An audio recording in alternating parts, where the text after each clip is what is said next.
Good YouTube? It's your boy Zach Zyler checking in for what seems to be a brand new installment here on the channel. And today, you guys, we're going to be taking a grand look at yet another boring ass lifting vlog. Another voiceover to a workout. Who would have thought on Zach Zyler's channel, right? Listen to me talking to myself in the third person. So, one thing you guys I want to address early on is my bench press form. Something that has really come up on a lot of my benching videos is my form and my speed specifically of pressing. My form equally, I should say, but I want to just talk about the speed of my reps for a moment. When I'm following my strength programming and I have to hit certain numbers on the bench press, I don't focus so much on time under tension. It is much more about the actual power of the rep and just trying to push it as fast as I can. And at times, admittedly, my negative is a little bit faster than what it should be. But overall, you guys, that's just how I've seen success in my strength programming in trying to build power. This is my last working set of 290 pounds for a set of 3. As you can already tell, it was quite the grinder. I've always preferred lifting without a spotter. I've said that before. And it's a little bit risky at times, but mentally, it really forces me to push myself in situations like that one. On that third rep, I remember pushing halfway through thinking, holy shit, I'm going to have to spill the fucking weight. So, by not having a spotter there, mentally, it forced me to push that weight forward and to basically finish the setup in a positive fashion.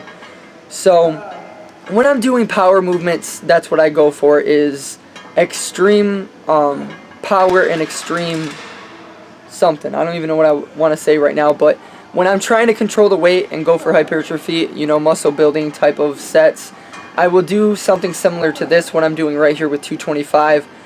That is, for me, becoming lighter and lighter every single week. But I find that when I really focus on controlling the negative, like you guys see here, and actually pause at the bottom, it makes it much more difficult to handle. And not only that, I think I'm not only going to get some power from the positive portion of the movement, but I'm going to be building some mass because I'm following rep ranges between 6 and 8 in this workout. And after the flat bench, I end up going and doing something similar on the incline bench with 225. And I'm just trying to get much more comfortable in using heavier weights. Something that I'm really excited for, hitting that 290 for a set of 3, is the fact that I'm that much closer to hitting a 3-plate bench press. Damn, I can't talk. But I want to put something in the description box below for you guys to check out. It's basically a chart of your theoretical bench press max. And if you go and look at 290 pounds for a set of 3, I want you guys to check out and tell me in the comments, what should my theoretical max be right now? Because we all know what we've been waiting for, and what my goal is by the end of the year. And not only according to that specifically, but earlier in the week, I hit a set of 275 pounds for a very clean set of 5 reps. And I believe that when you go to this max chart that I'll leave in the description, I think that you will see that the number that I'm aiming for is pretty damn close in terms of my max pressing. Of course, those are all based on theoretical maxes and such things, but I've been working my ass off and really trying my best on the bench press movements. So each set on the incline, I was aiming for around 6 reps.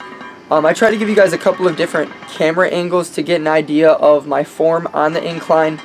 But one other thing about my form that people notice is that my elbows tend to seem like they're flaring very drastically. And for me personally, that is just so that I get that much greater chest activation. If I go too narrow, my triceps will completely take over, and believe it or not, I feel a lot more in my delts if I have my elbows tucked all the way in at my sides. And that's something that I tried to eliminate the best that I possibly could. But from there, you guys, I went on to this movement, something that I really, really love doing, and I would recommend you guys trying this out if you have these resistance bands available at your disposal. I'm not sure how much the resistance actually is on this green band, but doing this dumbbell pullover feels absolutely phenomenal. You guys know I'm a great fan of the dumbbell pullover, but having that constant tension and that constant pull of resistance coming from that band really makes this exercise feel a lot different from just having the dumbbell itself. I definitely can't go quite as heavy as I normally would, and I tried to stick between the 6 to 12 repetition area. And just the stretch itself, you guys, is such a vital and important aspect of this exercise. And by having that dumbbell being pulled that much more, it forced my chest to stretch up in a way that it's not normally used to stretching. So I did probably around 4 sets with this, like I said, 6 to 12 reps. Nothing that crazy. Also, another thing that you may notice is that I've had my belt on for the majority of the exercises in this chest workout. And I don't even think I latched it once throughout the entire session. But one thing that I've really tried to get you guys to notice without actually coming out and saying it is that I do have a huge arch in my back when I bench press. Even on this dumbbell pullover, you can't tell, you guys, because the majority of the time you see me bench pressing is when I'm in a hoodie of some sort. So usually it comes off to you guys like my back is not arched at all. But I can assure you that the arch that I have is almost uncomfortable because I'm arching so fucking much. You just can't see it because my hood hangs down, but having that belt there kind of gives me that extra awareness when I lay back on the bench to really focus in on squeezing my rhomboids together and really arching my lower lumbar region.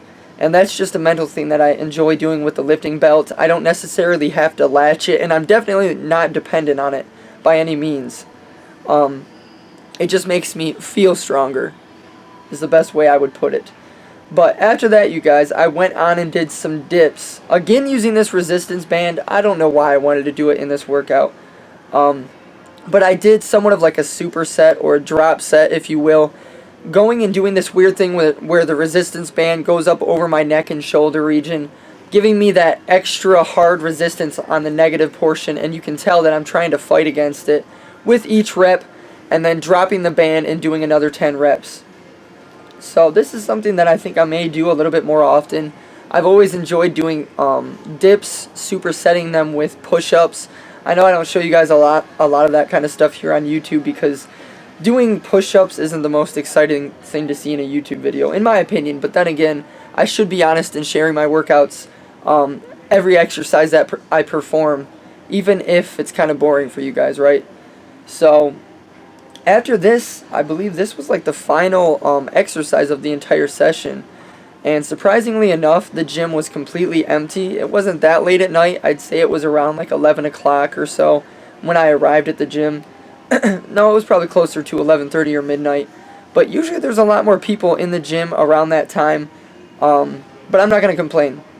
It's always nice to be able to just set up my camera, not worry about people being disturbed in the background or having problems with people saying they don't want to be filmed, which I've ran into in the past. But you know what, I can understand that. Not everyone goes to the gym to be a movie star or an internet celebrity, as they say.